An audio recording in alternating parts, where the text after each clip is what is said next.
4월 7일 월요일 이 아침에 우리가 함께 묵상하실 하나님의 말씀은 누가복음 20장 1절에서 18절까지의 말씀입니다. 조금 긴 말씀이지만 우리 1절에서 18절 말씀 같이 읽겠습니다. 하루는 예수께서 성전에서 백성을 가르치시며 복음을 전하실새 대제사장들과 서기관들이 장로들과 함께 가까이 와서 말하여 이르되 당신이 무슨 권위로 이런 일을 하는지 이 권위를 주니가 누구인지 우리에게 말하라. 대답하여 이르시되 나도 한 말을 너에게 물으리니 내게 말하라. 요한의 세례가 하늘로부터냐 사람으로부터냐?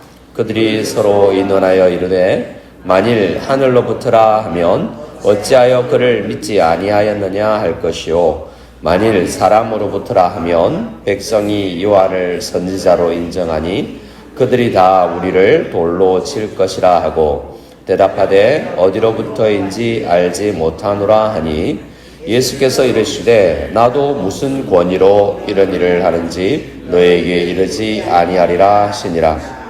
그가 또 이 비유로 백성에게 말씀하기 시작하시니라. 한 사람이 포도원을 만들어 농부들에게 새로 주고 타국에 가서 오래 있다가 때에 이름에 포도원 소출 얼마를 마치게 하려고 한 농부에게 보내니 농부들이 종을 몹시 때리고 거저 보내었거늘 다시 다른 종을 보내니 그도 몹시 때리고 능욕하고 거저 보내었거늘 다시 세 번째 종을 보내니 이 종도 상하게 하고 내쫓은지라.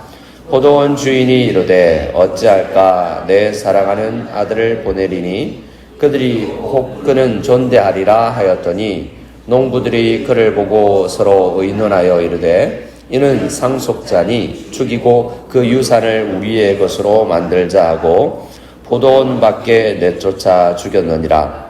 그런즉 포도원 주인이 이 사람들을 어떻게 하겠느냐? 와서 그 농부들을 진멸하고 포도원을 다른 사람에게 주리라 하시니 사람들이 듣고 이르되 그렇게 되지 말아지이다 하거늘 그들을 보시며 이르시되 그러면 기록된 바 건축자들의 버린 돌이 모퉁이의 버릿돌이 되었느니라 함이 어찌미냐? 무릇 이 돌 위에 떨어지는 자는 깨어지겠고 이 돌이 사람 위에 떨어지면 그를 가루로 만들어 흩으리라 하시니라. 아멘.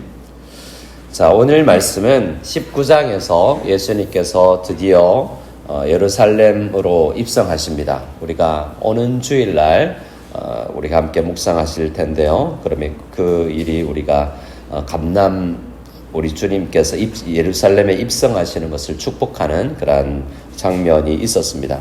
그런데 오늘 말씀에 보면 사실 19장 45절부터 좀 이어진다고 볼 수 있습니다. 우리가 잘 아는 것처럼 19장 45절의 이야기는 성전을 정결케 하시는 이야기이죠. 성전에 들어가서 장사하는 자들을 내쫓으시며 그들에게 이르시되 기록된 바 내 집은 기도하는 집이 되리라 라고 말씀하신 성전을 깨끗게 한 사건 이후에 오늘 1절이 시작됩니다. 하루는 그 예수님께서 성전에서 있어야 될 바른 일이 어떤 것입니까? 백성들을 가르치며 복음을 전하는 일이죠. 예수님께서 그 일을 하고 있었습니다. 그런데 대제사장들과 서기관들이 장로들과 함께 와서 예수님께 말합니다. 당신이 무슨 권위로 이런 일을 하는지 이 권위를 준 이가 누구인지 우리에게 말하라 라고 이야기하죠. 결국 이 문제는 권위 싸움입니다. 오늘날 우리 대한민국은 모든 권위를 인정하지 않는 분위기예요. 권위라는 말 자체를 싫어합니다. 권위주의적, 권위, 그리고 모든 백성에게 권위가 난다라는 생각을 하지 권위를 특별하게 인정하지 않고 있는 분위기입니다. 하지만 성경은 권위를 이야기할 때 하늘의 권위, 하나님의 권위는 인정해야 할 것이다 라고 이야기를 합니다.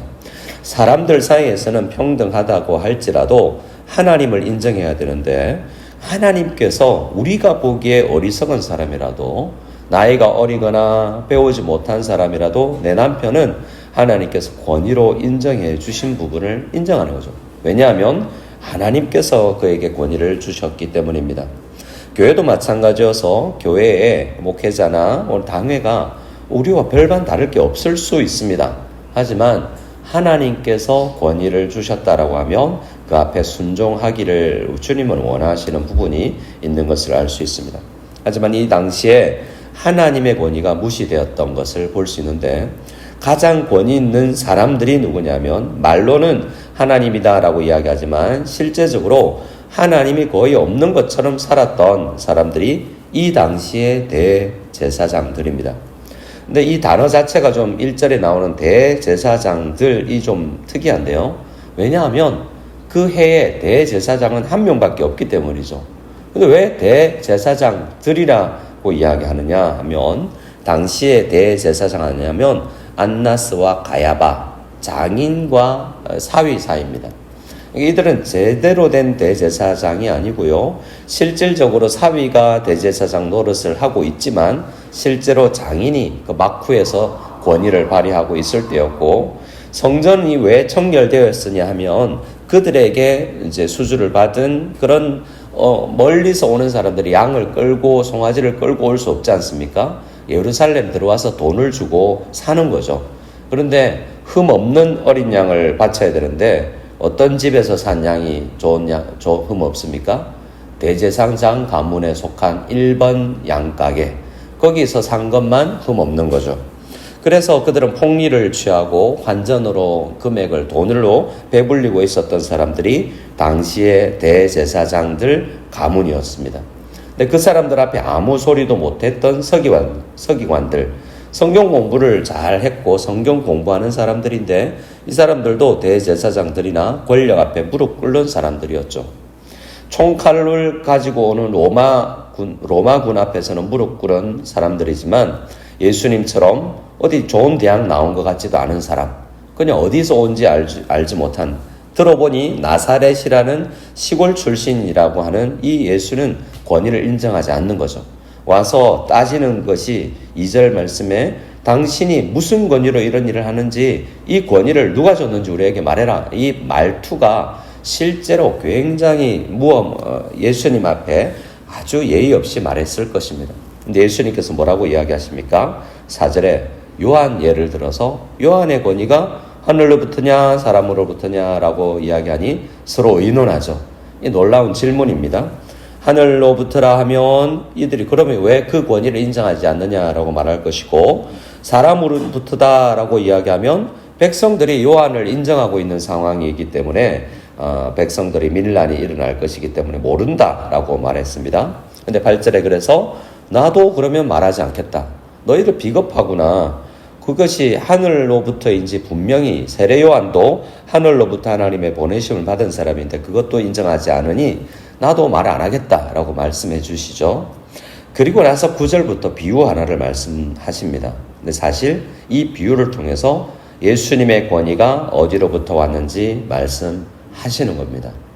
대상은 그들에게는 말 안 하지만 이 비유로 9절에 보면 백성들에게는 말씀해 주시죠. 예수님의 권위가 어디서 왔습니까? 여기 포도원을 만들고 떠난 한 사람, 포도원 주인의 권세다라고 이야기하죠. 포도원 하면 이스라엘 사람들은 당연히 이스라엘 민족 전체를 떠올립니다. 포도원을 만들었다 하는 것을 보면 하나님이시죠. 그래서 하나님이 포도원을 만들고 이전에 농부들에게 주님께서 포도원을 맡기고 세를 얻으려고 합니다. 때가 이르러서 포도원 소출을 받으려고 종을 보냈습니다. 이 종은 선지자들을 이야기하죠. 하나님께서 이 말라기 선지자까지 혹은 세례 요한까지 많은 종들을 하나님의 권위로 보냈는데 그 당시에 많은 정치인들은 그들을 받아들이지 않았었죠. 근데 마지막에 그런 종들을 첫 번째 종 11절에는 두 번째 종 12절에는 세 번째 종을 보내도 그들이 소출을 바치지 않습니다. 다 자기들이 차지해버리죠. 근데 실제로 이런 일은 일어나지 않죠. 여러분 같으면 포도원 주인인데 종 보내서 합당한 소출을 내라라고 한 종을 보내서 안 주면 어떻게 해야 되겠습니까? 바로 해고죠. 근데 세 번까지 보낸다는 것 자체가 하나님의 오래 참으심을 이야기하지만 사실 하나님의 오래 참으심이 이 포도원 지기 농부들에게는 더 자신만만하죠. 하나님 안 온다. 예수님 안 오시나 보다. 우리 세상이다. 라고 하나님의 인내하심을 잘못 해석하는 것을 우리는 볼 수가 있습니다. 근데 13절에 포도원 주인이 어떻게 고민하고 결론을 내립니까? 사랑하는 아들을 보내야 되겠다라고 이야기합니다. 여기서 사랑하는 아들은 어떤 분입니까? 포도원 주인과 똑같은 권세와 권위를 가지신 분이죠. 예수님입니다. 그래서 예수님께서는 실제로 본인의 권위가 어디로부터 왔는지 말씀하신 것입니다. 포도원 주인으로 상정되는 하나님 아버지의 권세가 내 권세다라고 이야기하는 거죠. 근데 세상 사람들은, 하나님을 두려워하지 않는 사람들은 입으로는 하나님을 믿는다라고 이야기하지만 실제로 생활로 하나님이 없다라고 말하는 것과 똑같이 살아갑니다. 14절에 전혀 이해되지 아니하는 행동들을 농부들이 하죠. 이 농부들의 행동이 당시의 대제사장들, 서기관들, 장로들의 행동과 똑같습니다. 어떻게 합니까? 예수님을 십자가에 못 박아 죽이자라고 이야기합니다. 어떻게 해요? 실제로 그들이 어제 우리 본문이라고 할 수 있는 19장 47절에 이렇게 이야기하고 있습니다. 예수께서 날마다 성전에서 가르치시니 대제사장들과 서기관들과 백성의 지도자들이 어떻게 하려고 꾀합니까? 그를 죽이려고 꾀하고 있었습니다. 그래서 이 일은 실제로 포도원 주인에게는 이렇게 행하지 않습니다. 고용당한 사람들은, 포도원 농부들은 이런 일 하지 않죠. 어떻게 이런 일이 현실적으로 일어나겠습니까? 하지만 하나님 나라에서는 하나님을 무시하는 일들은, 회사에서는 그렇게 하지 않는 사람들이 하나님을 무시하고 죽이려고까지 했던 일들을 보게 됩니다. 그럼 어떻게 되겠습니까? 16절을 같이 읽어볼까요? 와서 그 농부들을 진멸하고 포도원을 다른 사람들에게 주리라 하시니 사람들이 듣고 이르되 그렇게 되지 말아지이다 하거늘. 옛날식 표현인데 되지 말아지이다 라는 표현은 좀 그런 일이 있으면 안 되겠습니다 라는 표현입니다. 근데 어떤 일을 하겠다고 이야기합니까? 그 농부들을, 유대인들, 예수님을 인정하지 않은 유대인들은 주님께서 멸하시고 포도원을 누구에게 맡깁니까? 다른 사람들. 그 다른 사람들이 누구냐? 우리입니다.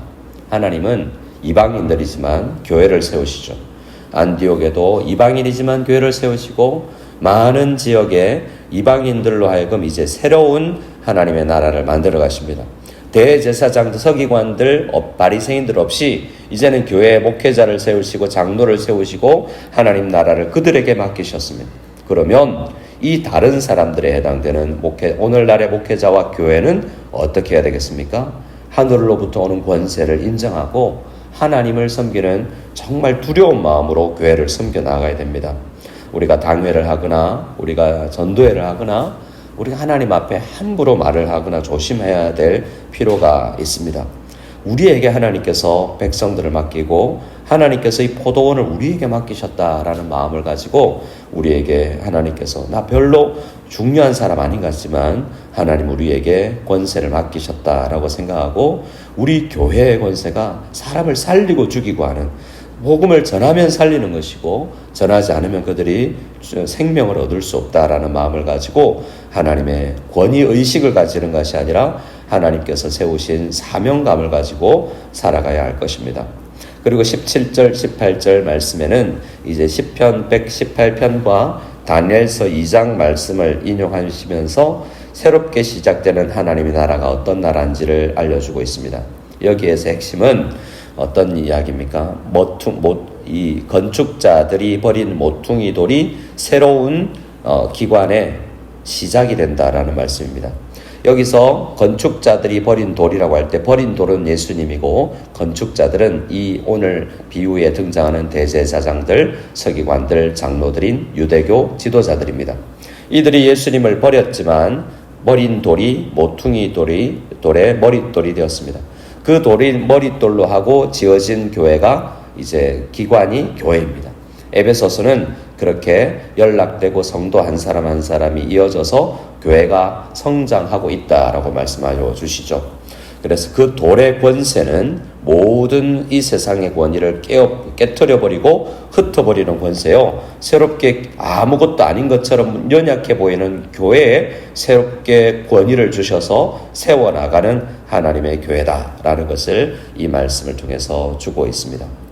이 아침에 우리가 함께 기도해 나가야 될 텐데 어떤 기도를 할까요? 하나님께서 우리 교회에게 어떤 사명을 주었는지를 기억하고 목회자가 무엇을 해야 될지, 당회는 무엇을 해서 우리 성도님들을 도와나가야지, 세워나가야 될지를 고민하면서 각 기관과 교사와 찬양대가 정말 한 마음으로 예수님 복음 안에서 하나 되어 한 교회로 성장해 나가며 이 땅에 하나님 나라를 세워가는 일에 구석구석에서 쓰임받는 하나님의 권위 있는 사역자들이 다 되어야 되겠다라는 마음으로 우리 서로 앞서 있는 특별히 각 기관의 지도자들을 위해서 기도하는 이 아침이 다 될 수 있기를 소원합니다.